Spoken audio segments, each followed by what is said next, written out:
أعوذ بالله من الشيطان بسم الله الرحمن الرحيم إن الله ملائكته يصلون على النبي يا أيها الذين آمنوا صلوا عليه وسلموا تسليما اللهم صل على سيدنا محمد وعلى آله بسم الله الرحمن الرحيم مولاي صل وسلم دائما أبدا على حبيبك خير الخلق كلهم هو الحبيب الذي زرع شفاعته لكل حول بنوال مؤمن وعن أنيسة بنت زيد بن أرقم رضي الله تعالى عن أبيها أن النبي صلى الله عليه وسلم دخل على زيد يعوده من مرض كان به قال ليس عليك من مرضك بأس ولكن كيف لك إذا عمرت بعدي فعميت قال احتسب وأصبر قال إذن تدخل الجنة بغير حساب قال فعمي بعد ما مات النبي صلى الله عليه وسلم ثم رد الله عليه بصره ثم مات. یہ انیسہ بنت زید ابن ارقم رضی اللہ عنہ اپنے والد صاحب سے روایت کرتی ہے. ان کے والد صاحب نے ان کو یہ بتایا اور والد صاحب نے خود اپنا قصہ بیان کیا اس میں. ان عائشہ بنت زید تو ان النبی صلی اللہ علیہ وسلم دخل علی زید، ایک مرتبہ حضور صلی اللہ علیہ وسلم داخل ہوئے زید رضی اللہ تعالی زید بن ارقم رضی اللہ عنہ کے پاس. کیوں گئے؟ یعودہ من مرض، وہ جو ہے عیادت فرمانے کے لیے گئے ان کی بیماری میں. بیمار سے بہت زید رضی اللہ عنہ بیمار، تو ان کی عیادت پرسی کے لیے گئے. ہر زمانے میں بیماریاں تو ہوتی ہیں، صحابہ کرام میں بھی عجیب عجیب قسم کے بیمار ہوتے تھے، لیکن اس کے ساتھ ساتھ ان کو صبر بہت ہوتا تھا. اس چیز کی ہمارے اندر کمی ہے. تو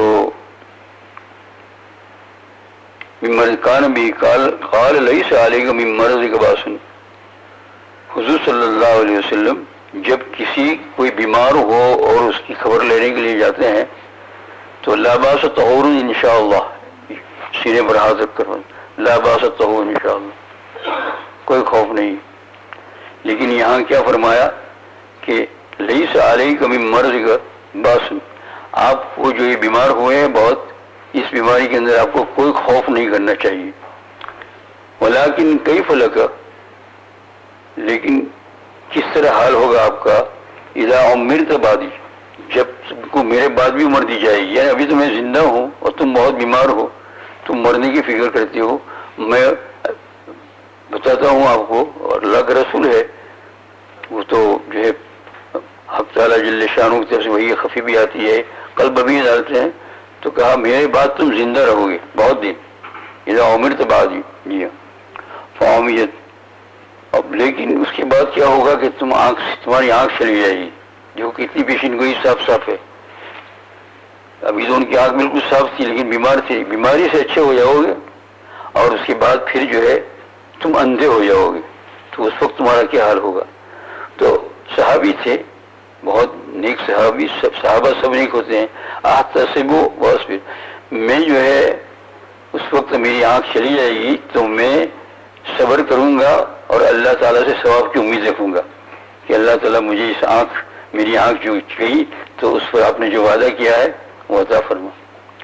قال، حضور صلی اللہ علیہ وسلم جواب میں ارشاد فرمایا اذن تدخل الجنہ، جب ایسا ہے کہ تم اندھے ہو جاؤ گے تو اندھے ہونے کے بعد تم خوب صبر کرو گے تو اور اللہ تعالیٰ سے آخرت مانگو گے تو فرمایا اس وقت تم جنت میں داخل ہو جاؤ گے. یہ تمہارا کتنی صاف صاف پیشین گوئی ہے. پیشین گوئی ہے نا، آگے سے بات کرنا. یہ کوئی سمجھ بھی نہیں سکتا تھا کہ اتنا سخت بیمار یہ اچھے ہو جائیں گے اور اتنی اچھی آنکھ یہ اندھی ہو جائے گی. یہ مرض کا تو مجھے کوئی خوف نہیں ہے، لیکن تم میرے پاس زندہ ہو گے اور تمہاری بینائی جاتی، دیکھنے کی قوت جاتی رہے گی. یا حضور صلی اللہ علیہ وسلم نے ان کا یہ جواب سن کر فرمایا پھر تو تم بغیر حساب کتاب کی جنت میں چلے جاؤ گے، تمہارا کوئی حساب کتاب ہی نہیں ہوگا. جی راویہ کہتی ہے زید بنت ارقم کہ بالکل یہ پیشن گوئی ہم نے اپنی نظر سے دیکھی. ایسی تو ہزاروں پیشن گوئی حضور صلی اللہ علیہ وسلم کی. الصلاۃ والسلام علی سید المرسلین والانبیاء، تمام انبیاء اور مرسلین کے سردار. فرمایا کہ وفات کے بعد وہ اندھے ہو گئے تھے، یعنی وہ وفات کے بعد یعنی بیماری کے بعد، بیماری سے اچھے بھی ہوئے اور اچھے ہونے کے بعد پھر ان کی آنکھیں چلی گئی. پھر کیا ہوا؟ پھر بہت زمانے کے بعد پھر ان کی آنکھ کھل گئی، اچھی ہو گئی، آنکھ کیا ہو گئی؟ کھل گئی. تو اللہ تعالیٰ نے ان کی بینائی دیکھنے کی طاقت دوبارہ کر دی اور پھر ان کا انتقال ہوا. یہاں ایک بات یہ ہوتی ہے، ابھی حدیث پاک کو بہت ہی کیئرفلی ہو کر سمجھنا چاہیے، ہے نا، کہ شیطان اللہ کا کلام جب سنتے ہو، جب رسول پاک صلی اللہ علیہ وسلم کی باتیں، تو شیطان یوں گھومتا رہتا ہے، ہمارا طواف کرتا ہے. ہم جیسے بیت اللہ کا طواف کرتے ہیں تو یہ ہمارا طواف، نماز میں ہوتے ہیں تبھی ہمارا یوں طواف کرتا رہتا ہے. یہ نماز کے باہر ہو تبھی تو اس وقت اعوذ باللہ من الشیطان الرجیم پڑھنا. تو اب یہ حضور صلی اللہ علیہ وسلم نے پیشین گوئی جو فرمائی، بیماری تھی بہت، کوئی بچنے کی امید نہیں تھی، تم بچ جاؤ گے بہت زیادہ دیر تک، پھر تم آنکھ سے اندھے ہو جاؤ گے، پھر تم صبر کرو گے، تم کہتے ہو تمہیں جب. لیکن یہ نہیں فرمایا کہ اس اندھے ہونے کے بعد تم اچھے ہو جاؤ گے. یہ جو ہے آپ نے بتایا نہیں، ہے نا، بالکل لگتی بات. تو محدثین حدیث پاک کو محدثین ہی سمجھتے، اسی لیے ہے نا اللہ والوں سے بات سننا چاہیے، اللہ والوں کی بات کے اوپر عمل کرنا چاہیے، سامنے بیٹھ کر سینہ کے سامنے سینہ ہو. تو اس طریقے سے حدیث پاک کا فیض بھی ملتا ہے. فرمایا کہ یہ جملہ کہ اس کے بعد تم اچھے ہو جاؤ گے، حضور صلی اللہ علیہ وسلم نے فرمایا. تو پھر کیوں کہا؟ اس کی وجہ یہ ہے کہ اگر ان کو یہ ابھی سے کہہ دے حضور صلی اللہ علیہ وسلم کہ تم اچھے ہونے کے بعد اندھے ہو جاؤ گے، تو پھر اندھے پن کے اندر جو صبر اعلیٰ درجے کا کرنا تھا وہ نہیں ہوگا، کریں گے نہیں، ہوگا نہیں. یعنی اب اندھے کے بعد تم مرنا ہی ہے نا.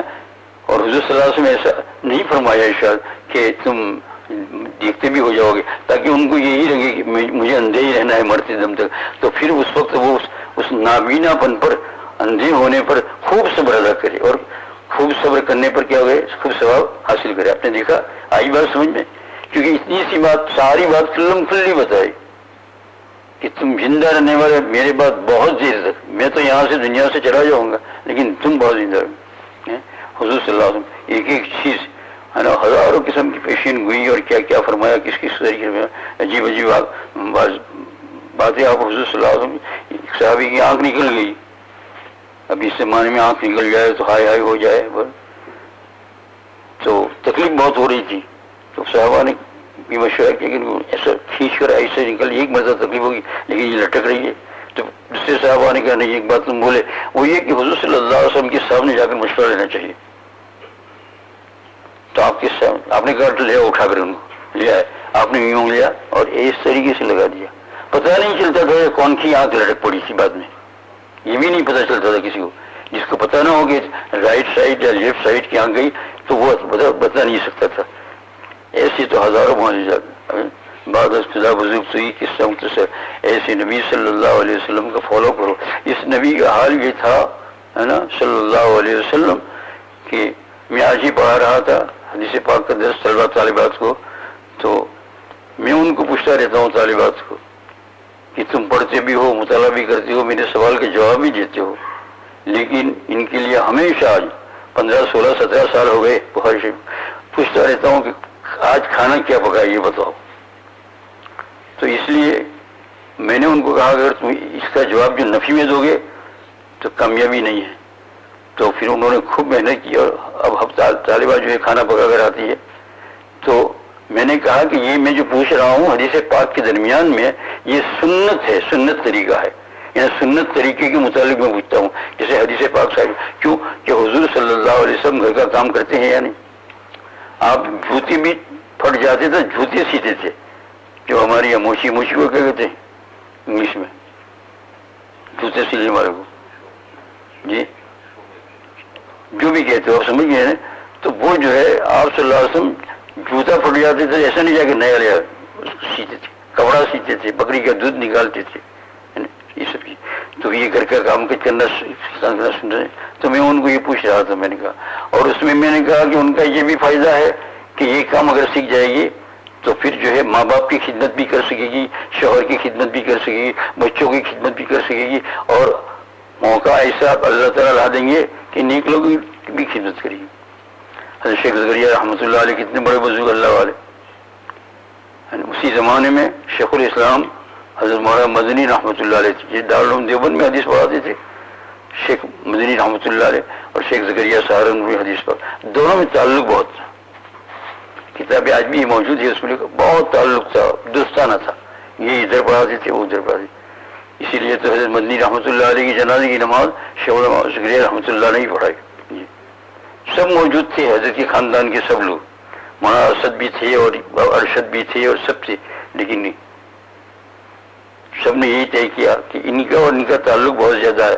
تو شیخ زکریا رحمۃ اللہ علیہ نماز میں تو آئے تھے نا، کیونکہ نہ اتنے بڑے دوست جا کر گئے اور کہا آپ کو نماز پڑھانا ہے، تو نماز پڑھائی.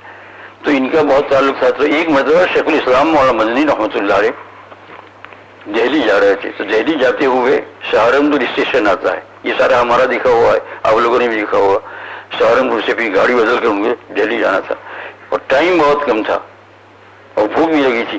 تو وہ سیدھے جو ہے اتر کر، یعنی دہلی جانے سے پہلے حضرت شیخ زکریا رحمۃ اللہ علیہ کے آئے. حضرت شیخ کچھ مطالعہ کر رہے تھے اور کچھ کام میں تھے.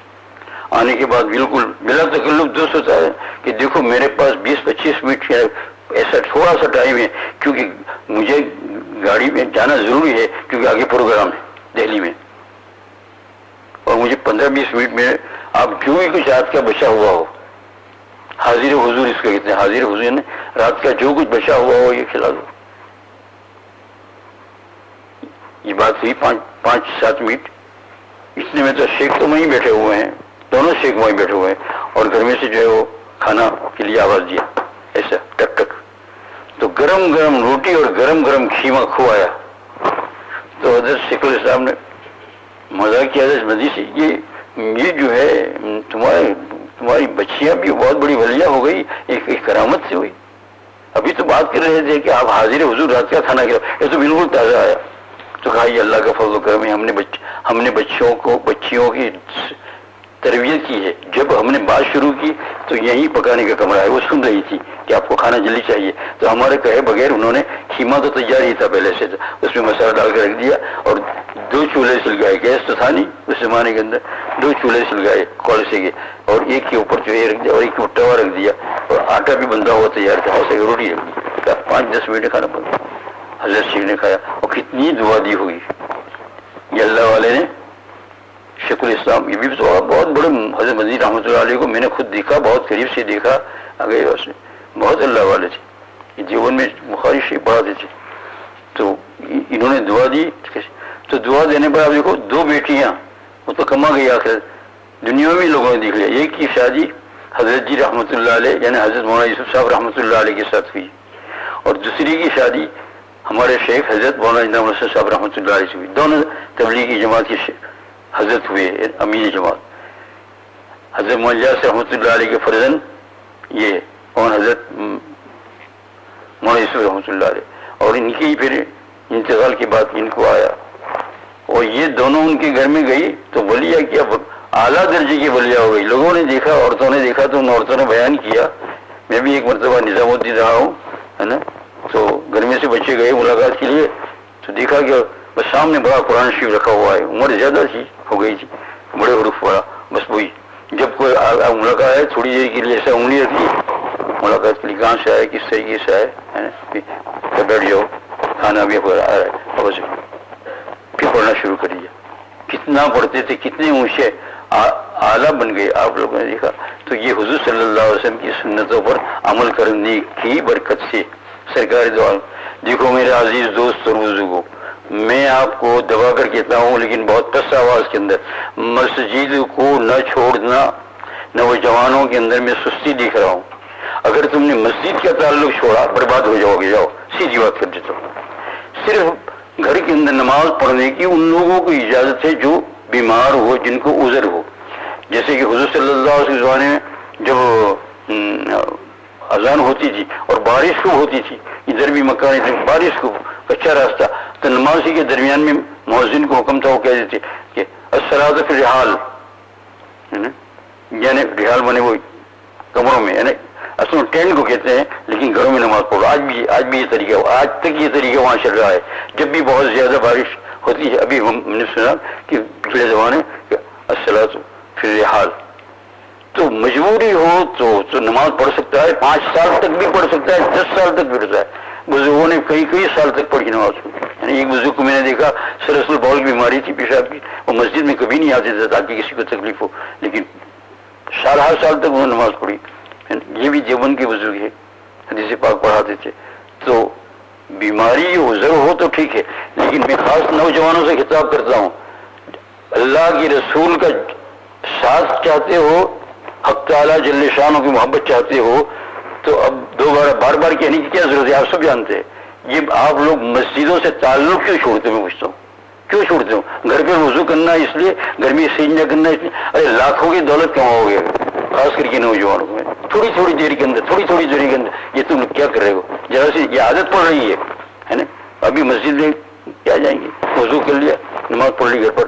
اگر یہ عادت پڑ گئی تو ہمارے گھر جو ہے وہ جلانے کے قابل ہو جائیں گے۔ حضور صلی اللہ علیہ وسلم نے خود فرمایا کہ بہت ساری لکڑیاں جمع کرو، میں ان لوگوں کا گھر جلا دوں کہ جو جماعت کے ساتھ نماز نہیں پڑھتے ہیں۔ عذر بیماری اپنی جگہ پر ہے، نہ آنا اپنی جگہ پر ہے۔ بے شک میں مانتا ہوں بہت سے لوگ ہم میں کمزور بھی ہے، خاص کر کے جو اولڈ مین ہوتے ہیں، وہ جو ہے ذرا سی دیر کے اندر بیچارے بیمار ہو جاتے ہیں، ذرا سی دیر کے اندر کیا سے کیا ہو جاتا ہے، خاص کر کے برفانی جگہ کے اندر، برف کے اندر تو چلنا ان کے لیے مشکل ہوتا ہی نہیں، کیونکہ وہ ایک دن نماز پڑھنے آئے گی، پھر 2 مہینے کی نماز چھوڑنی پڑے گی مسجد سے، ٹوٹ گیا ہاتھ پاؤں۔ اور دوسرا یہ ہے کہ دوسرے کا بھی خیال رکھنا پڑے گا کہ ہم ایک نماز کے لیے دوسروں کتنے سارے گھر والوں کو تکلیف میں ڈالیں گے، پاؤں ٹوٹ گیا، سر ٹوٹ گیا، اب وہ بیچارے خدمت میں لگے رہے۔ تو میرے کہنے کا مطلب یہ کہ نوجوانوں، تم کو اللہ جل شانہ طاقت دی ہے، یہ نمازوں میں سستی کی یہ اللہ تعالیٰ نے مسجد دی ہے۔ ہاں جب تم کو کہہ دے کہ نہ ہو تو تم مجبور ہو، اس وقت مجبور ہو کہ لاک ڈاؤن ہے، لیکن ابھی چھوٹ ملی ہے، پڑھنے کی اجازت ملی ہے، تو یہ گھر پر نماز کیوں یہ چھوڑی؟ تو تم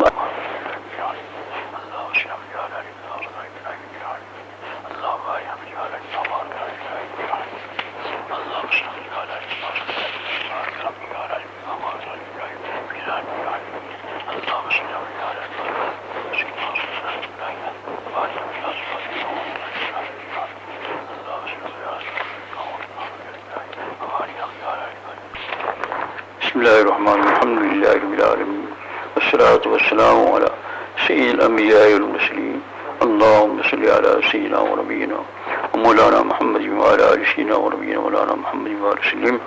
ربنا اغفر وارحم وانت خیر الراحمین، ربنا اغفر وارحم وانت خیر الراحمین، ربنا اغفر وارحم وانت خیر الراحمین۔ اللہم اهدنا الصراط المستقیم، اللہم اهدنا الصراط المستقیم، اللہم اهدنا الصراط المستقیم، صراط الذین انعمت علیہم غیر المغضوب علیہم الضالین، آمین۔ اللہم عاصمنا من الشیطان، اللہم عاصمنا من الشیطان، اللہم عاصمنا من الشیطان۔ ربی اغفر لی وتب علی انک تواب الرحیم۔ یا ارحم الراحمین، بیماروں کو شفا کاملہ عطا فرما۔ یا اللہ بہت سے لوگ بیمار ہیں، مولا کریم پریشان ہیں، یا اللہ ان کو شفا کاملہ عطا فرما مولا کریم۔